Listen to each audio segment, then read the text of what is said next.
Hey guys, Matt Weed of Matt W Fishing. You know, everybody loves with Livescope nowadays. It's all about paying a minnow or throwing a little swim bait or throwing a jerk bait.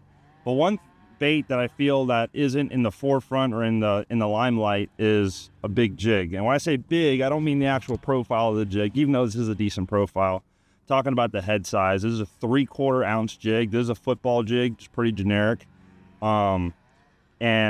And right today we're fishing in clear water, really clear green, like 5 foot of visibility. So I got like a nice brown, green pumpkinish, just kind of profile. Got a gambler burner crawl and a ghost gill. Also very like a light translucent green pumpkin with some metal flake in it of various different colors. Kind of gives it a pretty, what I call a general profile. It can imitate a lot of different things. And you know, you look at this jig and the first thing you think is that's imitating a bluegill or a crawfish. And while you might be right in, you know, in general terms, I'll throw this bait at fish on Livescope that are feeding on bait fish or relating to brush piles, and I'm not just throwing it to them, letting it hit the bottom and dragging it. Well, I will do that sometimes, but that's not the main goal that I have with this. The main goal is that this bait is very versatile. If you have fish suspended, you know, halfway through the water column in 15 foot of water, you can throw this jig to them, past them, jig it past their head, over top of their head, get their attention, and they'll actually eat it mid-water column, or you can get their attention, let it go down towards the bottom, and then free spool it, and then drag it, and they'll eat it off the bottom.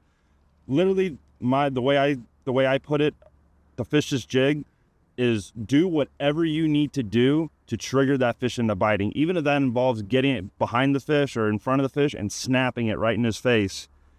That's what I like about this jig, is you can do absolutely anything with it. I don't know what it imitates, but I know the bass like it. One of the major benefits of throwing this jig is we're not throwing spinning rods. We don't have our drags halfway backed off. We're throwing it on bait cast tackle. I'm throwing this on a 8-to-1 reel because I want to be able to manipulate that jig however I need to.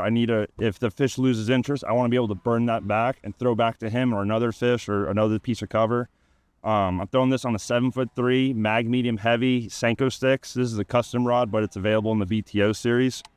But the one good thing about this jig is that it's that 3/4 ounce and it's that heavy fast fall. So you can get it down to the fish. Even if you're in 25, 30 foot of water, you can get it down to the fish quicker than almost any other bait. You can manipulate it how you need to. And another good thing about the jig, I actually cut the weed guard back on this one some just to be able to hook them a little bit better. I'm not fishing around a ton of cover. Is you got a nice, almost every football jig on the market has a nice medium duty hook that's not going to flex. You could hook a 10-pounder on this, and with 15-pound fluorocarbon that I like to throw, you're not going to open the hook up. You can put as much heat as you need to on that fish to fight it properly. And that's also another big key with this bait, is throwing it on not too heavy of a line. If you're fishing around a lot of heavy cover, or you're like on Lake Fork around giant biggins, maybe go to 20. But I like the 15-pound diameter fluorocarbon because it's going to cut through the water a little bit better. It's going to let the bait go down there quicker, and you can just manipulate it a lot better. When I go to the lake and I start seeing fish suspended mid-water column, and more of what I call roamers, 1, 2, maybe 3 groups of fish, or 3 fish in a group by themselves out in the middle, where you would usually present a minnow to those fish, you can throw this jig to them and almost present it just like a minnow and get those fish to commit. If I see isolated cover, like a stump, a brush pile, whatever, I can throw this and just fish it through there just like a jig. Another good way is when you're live scoping and you see those fish absolutely glued to the bottom. Most times you wouldn't be able to see them because usually they're suspended a little bit further off the bottom. You can throw this jig literally right above the bottom, right where you see them, and start manipulating it, and you will see them start to come off the bottom for that jig. And usually when they do that, you can kill the jig, let it hit the bottom, and that's where you're going to get your bite. My top 3 trailers for this, my number 1 trailer, like you guys know, on my swim jigs, on my flipping jigs all the time, I really love a burner crawl. It's just very versatile. It's low profile, but those kicking legs, they put out a lot of action. And this time of year, right now we're in August, so it's going to give those fish that action that they want. If I'm around fish that I feel like are feeding on bluegill a little bit, I'm going to get a gambler, just the normal size stinger, probably cut about 1/2 inch off of it, and put it on the back to give it more of a gliding action, give it more of just like a bluegill profile. If the fish seem like they're really finessey, I'll get the top part of the skirt and I'll cut it real short and give it that spider jig look, and I'll put like, you know, 3/4 of a Gambler Flappy Daddy on the back.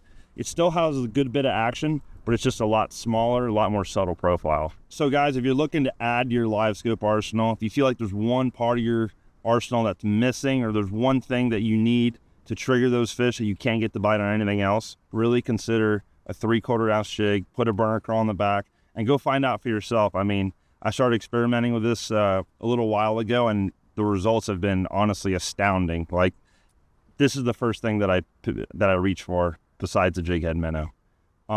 If you guys want to reach me, I'm Matt W Fishing. I'm on YouTube, Instagram.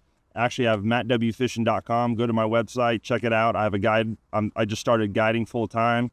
So if you guys want to book a trip and learn how to use Livescope and jig, hit me up.